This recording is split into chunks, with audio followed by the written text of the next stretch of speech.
నమస్కారం. Sunshine hospital సుఖీభవకు స్వాగతం. Powered by Ankura hospital for women and children Hyderabad. గాడి తప్పిన ఆహారపు అలవాట్లు, చెడు వ్యసనాలు యువతకు ఎసిడిటీని శాపంగా అంటగడుతోన్న నేపథ్యంలో ఛాతీలో కొలిమి పెట్టినట్లుగా వేధించే ఎసిడిటీ సమస్యకు చికిత్స, నివారణ మార్గాల గురించిన ప్రత్యేక కథనంతో మీ ముందుకొస్తోంది నేటి సుఖీభవ. చిన్న సమస్య, పెద్ద చిరాకు. ఎసిడిటీకి ఈ 4 పదాలు అతికినట్లుగా సరిపోతాయి. అబ్బా, గుండెల్లో మంటగా ఉందని, ఛాతీలో కొలిమి పెట్టినట్లుగా ఉందని మనలో చాలామంది బాధపడుతుంటారు. ముఖ్యంగా నేటి యువతలో ఈ సమస్య మరింత ఎక్కువగా ఉంటోందని డాక్టర్లు సైతం చెబుతున్నారు. ఒక తీరు తెన్ను లేని ఆహారపు అలవాట్లకు తోడు పొగ తాగడం, మద్యపానం వంటి చెడు వ్యసనాలు ఛాతీలో కొలిమిని మరింతగా రగుల్చుతున్నాయి. యువత ఆరోగ్యానికి పెనుశాపంలా పరిణమిస్తోన్న ఎసిడిటీకి ఎలా అడ్డుకట్ట వేయాలో ఇప్పుడు తెలుసుకుందాం.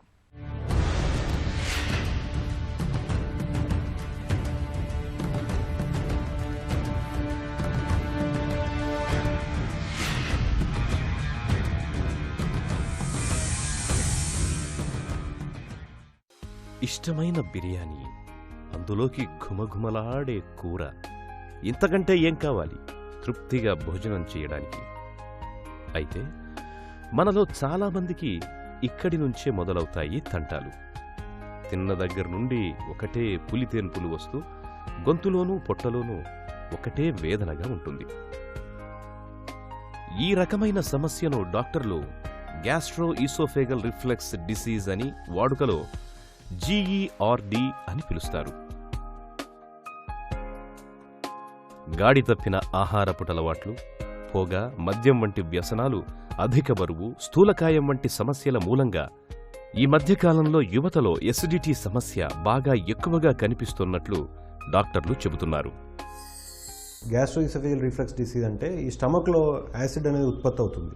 సో ఆ యాసిడ్ అనేది పైకి తనడం మూలన ఈ అన్నవాహిక అనేది ఒక అల్సరేషన్ లాగా ఏర్పడడం, కానీ అది ఎండోస్కోపీ పాజిటివ్ గర్డ్ అంటాము. ఒకవేళ అన్నవాహికలో అల్సర్స్ రాకున్నా కూడా ఆ యాసిడ్ పైకి రావడం మూలన ఒక బర్నింగ్ సెన్సేషన్, హార్ట్ బర్న్ అంటాం కామన్గా, ఆ బర్నింగ్ సెన్సేషన్ రావడాన్ని గ్యాస్ట్రోఇసోఫేజియల్ రిఫ్లక్స్ డిసీజ్గా చెప్పుకోవచ్చండి. సో ముఖ్యంగా మీరు ఇప్పుడు చూసుకున్నట్టయితే ఈ ఇన్సిడెన్స్ ఆఫ్ గర్డ్ అంటే మనం పాపులేషన్ తీసుకున్నట్టయితే ఈ మధ్యకాలంలో ఎక్కువగా వింటూ ఉన్నాం అనమాట. చాలామందికి ఎసిడిటీ ప్రాబ్లమ్స్ రావడము, గర్డ్ రావడము, గ్యాస్ట్రోఇసోఫేజియల్ రిఫ్లక్స్ డిసీజ్ రావడము, ఇవన్నీ కూడా సర్వసామాన్యంగా చూస్తూ ఉన్నాం అనమాట. దీనిలో ముఖ్యంగా చెప్పుకోవాల్సిన రీజన్ ఏంటంటే లైఫ్ స్టైల్ చేంజ్ అండి. లైఫ్ స్టైల్ చేంజ్లో ఫర్ ఎగ్జాంపుల్ ఇది మన యూత్లో ఎక్కువగా చూస్తూ ఉంటాం అనమాట. సో ఇర్రెగ్యులర్ ఫుడ్ టైమింగ్స్ అంటే morning breakfast, lunch, evening dinner అనేది ఒక క్రమబద్ధంగా తీసుకోనట్టుకుండా ఇర్రెగ్యులర్ టైమింగ్స్లో తీసుకోవడం వల్ల యాసిడ్ ఎక్కువ ఉత్పత్తి అయిన టైంకి ఫుడ్ రాకపోవడం వల్ల న్యూట్రలైజ్ కాకుండా యాసిడ్ అనేది పైకి తన్నేసి ఈ హార్ట్ బర్న్ అనేది ఎక్కువగా రావడం జరుగుతూ ఉంటుంది. అధిక బరువు, స్థూలకాయం, మనకు తెలియకుండానే ఇవి చాలా రకాల సమస్యల్ని తెచ్చిపెట్టే పెను విపత్తులు. ముఖ్యంగా యువతరంలో ఎసిడిటీ, గ్యాస్ ట్రబుల్, అల్సర్ల వంటి సమస్యలకు అధిక బరువు, స్థూలకాయాలు ప్రధాన కారణాలుగా ఉంటున్నాయి. జిహ్వ చాపల్యం అధికంగా ఉండేవారికి ఎసిడిటీని దగ్గరి చుట్టంగా చెప్పుకోవచ్చు. కొవ్వు పదార్థాలకి, బేకరీ ఫుడ్స్కి, ఫాస్ట్ ఫుడ్స్కి అతిగా అలవాటు పడడం, ఎక్కడ పడితే అక్కడ ఏది పడితే అది తినడం, రాత్రి బాగా పొద్దుపోయాక భోజనం చెయ్యడం, ఇలా ఒక తీరు తెన్ను లేని ఆహారపు అలవాట్లు ఇవాళ యువతరానికి ఎసిడిటీ సమస్యల్ని శాపంగా అంటగడుతున్నాయి. ఎసిడిటీ ఉన్నవారికి ఛాతీలోనూ, గొంతులోనూ, గుండెలోనూ, జీర్ణాశయంలోనూ మంటగా ఉంటుంది. పుల్లటి తేన్పులతో ఆహారం నోటిలోకొచ్చినట్లుంటుంది. కడుపు ఉబ్బరించి వాంతి వచ్చినట్లుంటుంది. మలబద్ధకం, అజీర్ణం పెరిగి ఆకలి మందగిస్తుంది. బరువు ఎక్కువ అవడం వల్ల లోవర్ ఈసోఫేజియల్ స్ఫింక్టర్ అనేది ఫుడ్ పైపు, స్టమక్ని సెపరేట్ చేసే ఒక గేట్ లాంటిదండి. అది లూజ్ అయిపోతుంది, అంటే ఢీలా కానీ నీరసపడిపోతుంది. దానివల్ల మనం తినే అన్నం పూర్తిగా జీర్ణం అవ్వకుండా స్టమక్ నుంచి మళ్ళీ తిరిగి ఈసోఫేగస్లోకి వెళ్ళిపోతుంది. అది పూర్తిగా జీర్ణం అవ్వదు కాబట్టి, అది స్టేల్ ఫుడ్ కాబట్టి బాగా యాసిడిటీ అనేది, యాసిడ్ రిలీజ్ అనేది అవుతూ ఉంటుంది. దీనివల్ల ఛాతీలో మంట రావడం, పుల్ల త్రేణుపులు రావడం, పొట్ట ఉబ్బినట్టు ఇలాంటివన్నీ అవుతూ ఉంటాయండి. బరువు తగ్గిపోయిన వెంటనే ఇవి తగ్గే ఛాన్సెస్ ఎక్కువ ఉంటాయి.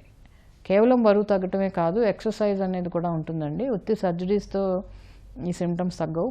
ఎక్సర్సైజు, కొన్ని స్ఫింక్టర్ టైటనింగ్ ఎక్సర్సైజెస్, మందులు ఉంటాయి. పొగ తాగడం, మద్యపానం, యువతలో చాలామందిలో కనిపించే ఈ చెడు అలవాట్లు వారిలో ఎసిడిటీ, గ్యాస్, అల్సర్ల వంటి సమస్యల్ని తెచ్చిపెడుతున్నాయి. ఆల్కహాల్ అనేది మన జీర్ణ మండలాన్ని అస్తవ్యస్తంగా మారుస్తోంది.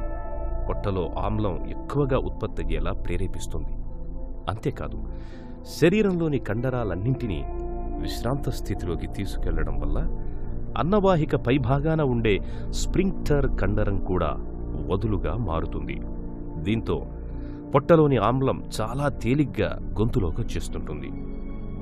అలాగే పొగ త్రాగే అలవాటు కూడా. పొగ అనేది మన ఊపిరితిత్తులనే కాదు, మన జీర్ణ వ్యవస్థను కూడా అస్తవ్యస్తం చేస్తుంది. ఫలితంగా గ్యాస్, ఎసిడిటీ, అల్సర్ల వంటి సమస్యలు పెరుగుతాయి. గ్యాస్ట్రోఇసోఫేజియల్ రిఫ్లక్స్ డిసీజ్ని మనం సక్రమంగా గుర్తించకుండా సక్రమంగా ట్రీట్మెంట్ తీసుకోబోయేటట్టయితే దానికి వచ్చే ప్రమాదాలు ఏంటి? ఈ అన్నవాహిక లైనింగ్ ఏదైతే ఉంటుందో మ్యూకోజల్ లైనింగ్ అంటామన్నమాట, అది మాటిమాటికి యాసిడ్కి ఎక్స్పోజర్ అవ్వడం మూలాన గ్రాడ్యువల్గా అల్సరేషన్ ఫామ్ అవడము, కొంచెం పెచ్చినట్టుగా అవడము, gastro-oesophageal reflux డిసీజ్లో part of it ఏంటంటే రీఫ్లక్స్ ఈసోఫాజైటిస్ అని అంటాం అనమాట. లేదు అంటే ఈసోఫేజియల్ అల్సర్స్ అనేవి ఫామ్ అయ్యే అవకాశం ఉంటుంది. ఇవే కాకుండా ఇంకా నిర్లక్ష్యం చేసినట్టయితే నెక్స్ట్ స్టేజ్లో ఈ బ్యారెట్స్ ఈసోఫేగస్ అంటాం అనమాట.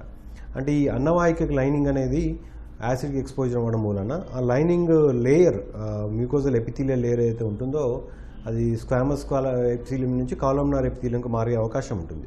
సో దాన్ని బ్యారెట్స్ చేంజ్ అని అంటాం. సో ఈ బ్యారెట్స్ అయ్యేది ఉంటే దాని కాన్సిక్వెన్సెస్ ఏంటి అంటే ఫ్యూచర్లో అది క్యాన్సర్గా దారితీసే అవకాశాలు ఉంటుంది. సో ఇప్పుడు మనకి ఈ కండిషన్ అనేది సక్రమంగా గుర్తించకుండా, సక్రమంగా ట్రీట్మెంట్ తీసుకోకుండా, లేదు అంటే ట్రీట్మెంట్ తీసుకొని కూడా లైఫ్ స్టైల్ చేంజెస్ చేసుకోపోయినట్టయితే ఇది సింపుల్ ప్రాబ్లం నుంచి కాస్త ఈసోఫేజైటిస్కి, రిఫ్లక్స్ ఈసోఫేజైటిస్కి, ఈసోఫేజియల్ అల్సరేషన్కి, బ్యారెట్స్ ఈసోఫేగస్కి, తద్వారా క్యాన్సర్ కూడా దారితీసే అవకాశాలు ఉంటాయి అన్నమాట. సో దీన్ని తొందరగా గుర్తించి చాలా ఎఫెక్టివ్ ట్రీట్మెంట్ తీసుకోవడం అనేది చాలా ఇంపార్టెంట్. యువతలో చాలా మందిలో పొగ, మద్యం వంటి చెడు వ్యసనాలున్న వాళ్లలోనే ఛాతీలో మంట, గ్యాస్ ట్రబుల్, అల్సర్ ఇలాంటివి బాగా ఎక్కువగా కనిపిస్తున్నట్లు డాక్టర్లు చెప్తున్నారు. గాడి తప్పిన ఆహారం, చెడు అలవాట్లు ఎసిడిటీకి ఎలా కారణమవుతున్నాయో ఇప్పుడు తెలుసుకుందాం.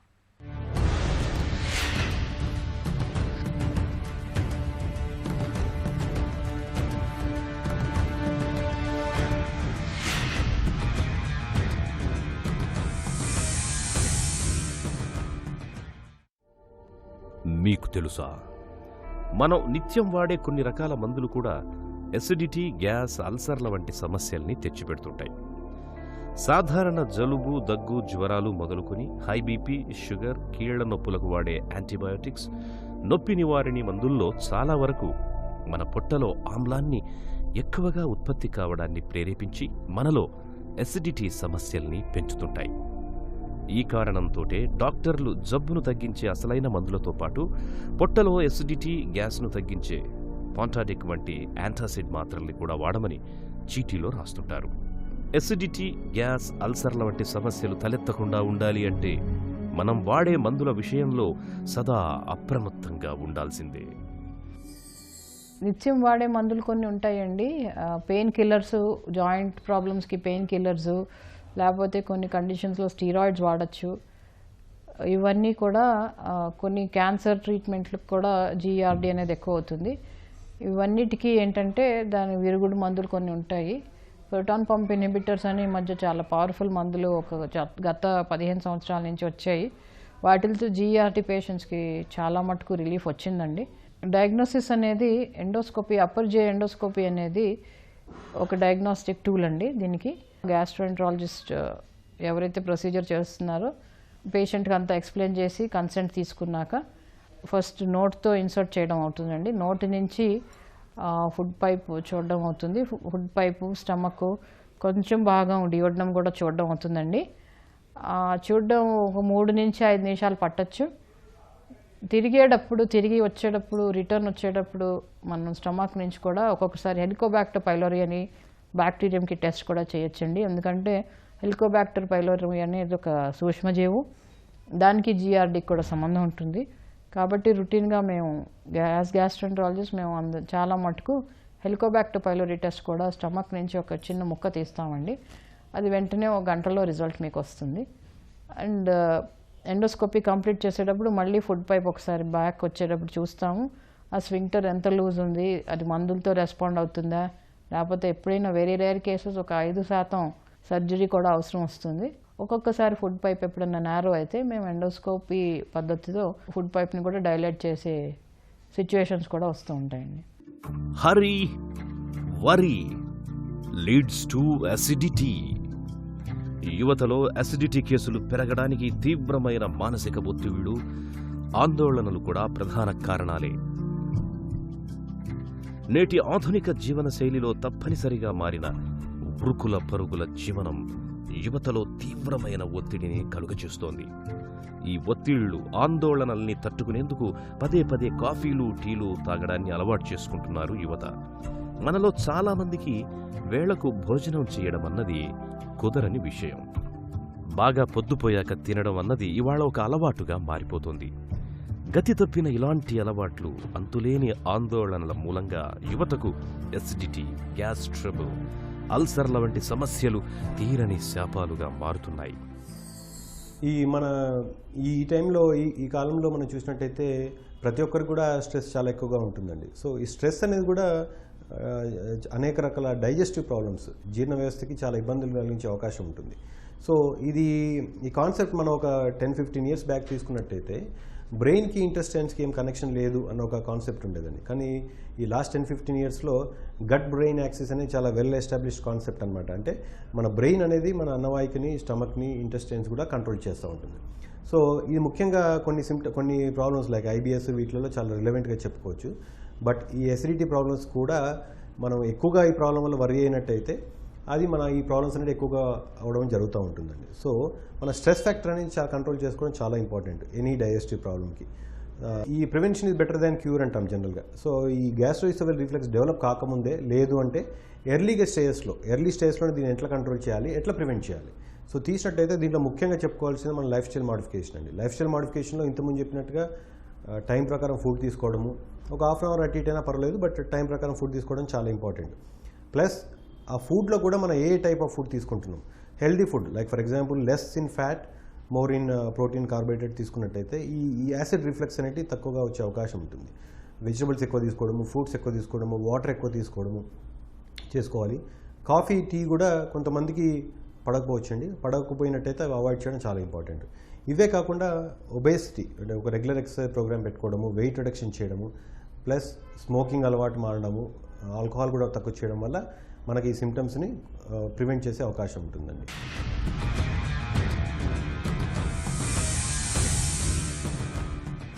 ఓవర్ ద కౌంటర్ డ్రగ్స్ అని చెప్పి ఈనో పౌడర్ ఇవ్వటం, లేదంటే ఏదో ఒక యాంటాసిడ్ ట్యాబ్లెట్ ఇవ్వటం, ఈ జెలూసిల్ అనేది మనం చాక్లెట్ స్టఫ్ చాలామంది తినేస్తూ ఉంటారు.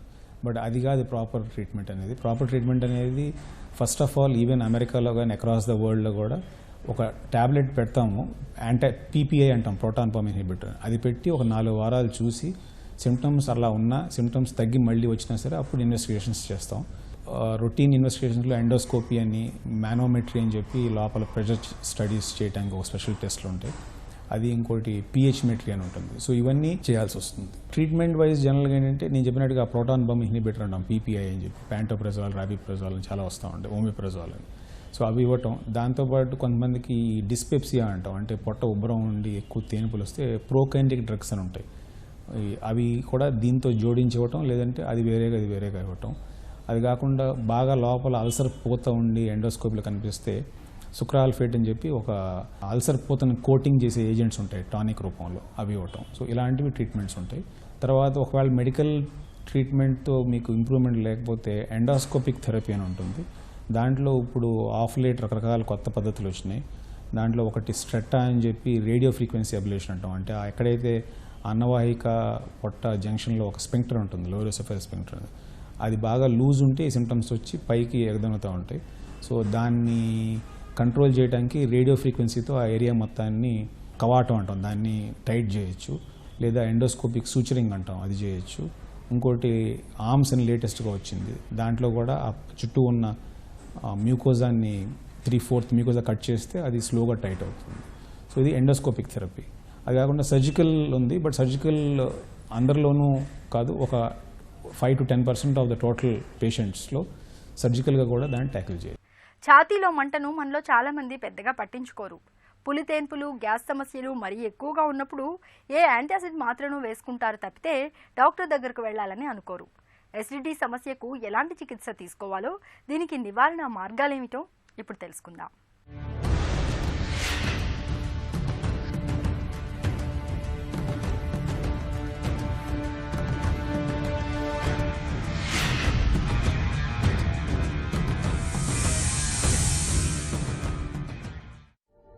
పులితేన్పుల్ని సహజంగానే మనలో చాలామంది అంతగా పట్టించుకోరు.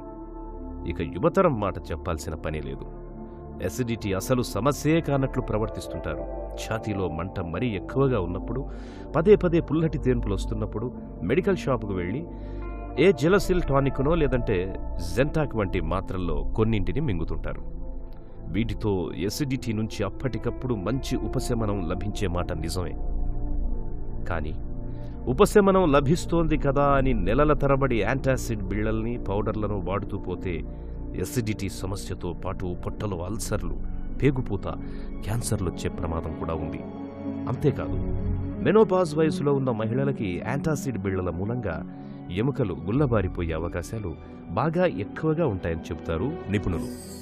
యాంటాసిడ్స్ కంటిన్యూస్గా వాడడంతో ఏమిటంటే అసిడిటీ స్టమక్లో కంప్లీట్గా తగ్గిపోయినా బ్యాక్టీరియల్ ఓవర్ గ్రోత్స్ అనేది బ్యాక్టీరియల్ ఇన్ఫెక్షన్స్ వచ్చే ఛాన్స్ ఉంది. సో మేమేం చేస్తామంటే కొన్నాళ్ళు జీఆర్డీకి మందులు ఇచ్చి హై డోస్ ఇచ్చి తర్వాత డోస్ తగ్గించి తర్వాత ఆల్టర్నేట్ డేస్ చేసి అలా కొన్ని రెజిమ్స్ ఉంటాయండి. కొన్నాళ్ళు మందులు ఆపేసి తర్వాత ప్రోకైనెటిక్స్ అనేది కూడా ఉంటాయి. యాంటాసిడ్సే కాదు, ప్రోకైనెటిక్స్ కూడా ఉంటాయి. మొటిలిటీని మార్చేవండి ఈసోఫేగస్లో, దానివల్ల కూడా చాలా లాభాలు ఉంటాయి. ఈ రీఫ్లక్స్ అనేది కూడా చాలా తగ్గుతుంది. సో ఈ మెడికేషన్స్ కూడా చాలా ఎక్కువ రోజులు దీర్ఘంగా ఇవ్వలేం కాబట్టి మరీ సీరియస్గా ఉంటే కొంతమందికి సర్జరీ కూడా సజెస్ట్ చేస్తాము. కానీ life style modifications, diet, alcohol తగ్గించుకోవడం, స్మోకింగ్ తగ్గించుకోవడం, ఫాస్ట్ ఫుడ్స్ అనేది తినకపోవడం, ఫ్రూట్స్, వెజిటబుల్స్ ఎక్కువ తిని మీట్ అనేది తగ్గించుకోవడం, ఇవన్నీ చేస్తే 80% వీటితో తగ్గే ఛాన్స్ ఉందండి.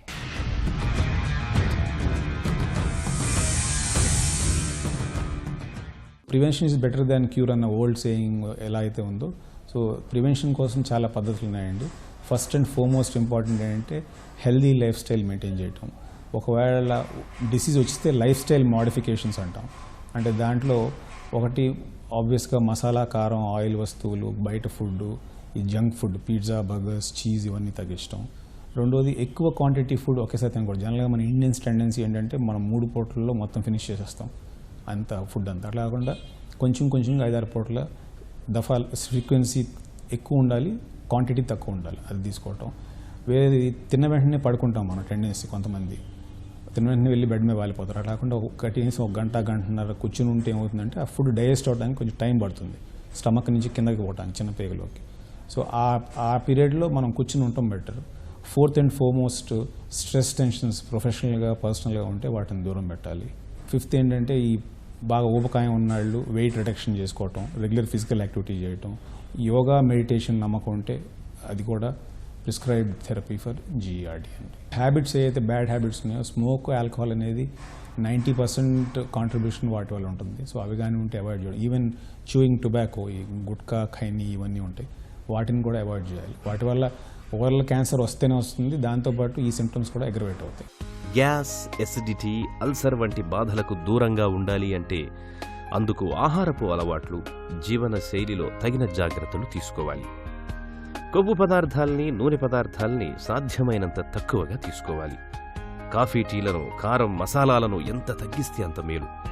పులుపుగా ఉన్న పదార్థాలకు దూరంగా ఉండాలి. తిన్న వెంటనే పడుకునే అలవాటు ఎసిడిటీని మరింతగా పెంచుతుంది. బరువును అదుపులో ఉంచుకోవాలి. పొగ, మద్యం అలవాట్లకు దూరంగా ఉండడం సదా శ్రేయస్కరం. మానసిక ఒత్తిళ్లు, ఆందోళనల్ని తగ్గించుకోవాలి. నిర్ణీత వేళకు భోంచేయాలి, అది కూడా ప్రశాంతంగా తినడాన్ని అలవాటు చేసుకోవాలి. ఎసిడిటీ మరీ తీవ్రంగా ఉన్నప్పుడు డాక్టర్ని సంప్రదించి తగిన చికిత్స తీసుకోవాలి.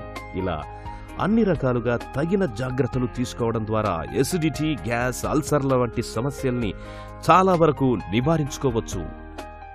గాడి తప్పిన ఆహారపు అలవాట్లు, చెడు వ్యసనాలు యువతకు ఎసిడిటీని శాపంగా అంటగడుతోన్న నేపథ్యంలో ఛాతీలో కొలిమి పెట్టి తిప్పినట్లుగా వేధించే ఎసిడిటీ సమస్యకు చికిత్స, నివారణ మార్గాల గురించిన ప్రత్యేక కథనాన్ని చూశాం కదా.